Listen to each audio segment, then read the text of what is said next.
عاشق رسول دودھ والا اور قادیانی زندیق۔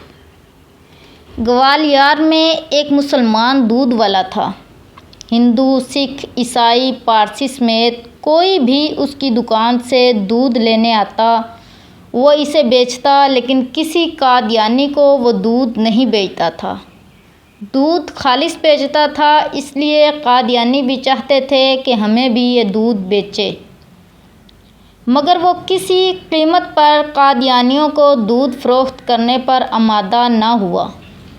ایک دن قادیانیوں کی جماعت کا بڑا عہدیدار اس کے پاس آیا اور بولا کہ تم ہندو، سکھ، عیسائیوں سمیت ہر کافر کو دودھ بیچتے ہو، ہم تو مسلمان ہیں، ہمیں کیوں نہیں بیچتے؟ دودھ والا بولا، یہی تو مسئلہ ہے کہ تم خود کو مسلمان کہتے ہو۔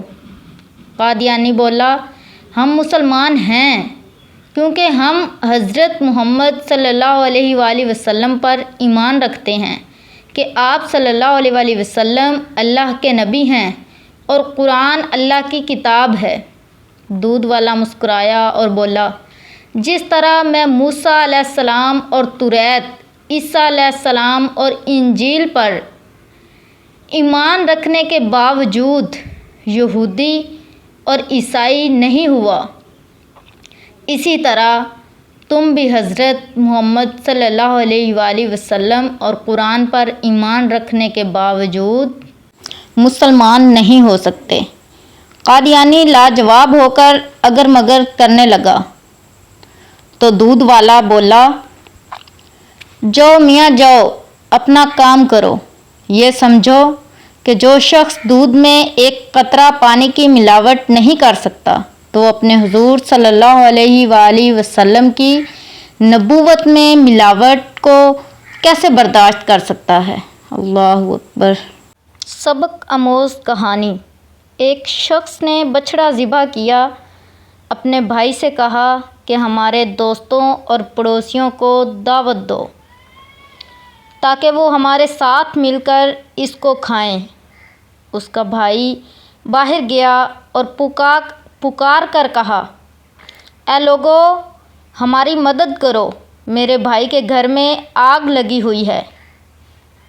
کچھ ہی دیر میں لوگوں کا ایک مجمع نکلا اور باقی لوگ کام میں لگے رہے جیسے انہوں نے کچھ نہ سنا۔ وہ لوگ جو کہ آگ بجھانے میں مدد کو آئے تھے، انہوں نے سیر ہو کر کھایا پیا، تو وہ شخص اپنے بھائی کی طرف تعجب سے دیکھ کر کہنے لگا، یہ جو لوگ آئے تھے میں تو انہیں نہیں پہچانتا اور نہ میں نے پہلے ان کو دیکھا ہے، پھر ہمارے دوست احباب کہاں ہیں؟ بھائی نے جواب دیا کہ یہ لوگ اپنے گھروں سے نکل کر ہمارے گھر لگی آگ بجھانے میں ہماری مدد کو آئے تھے، نہ کہ دعوت میں، اس لیے یہی لوگ مہمانی اور مہربانی کے مستحق ہیں۔ جس کو تکلیف کے وقت اپنے ارد گرد نہ پاؤ، اس کو دوست، بھائی یا پڑوسی کا نام مت دو، اور جو تنگی کے وقت تیرا ساتھ دے وہی آپ کی حقیقی ہمدرد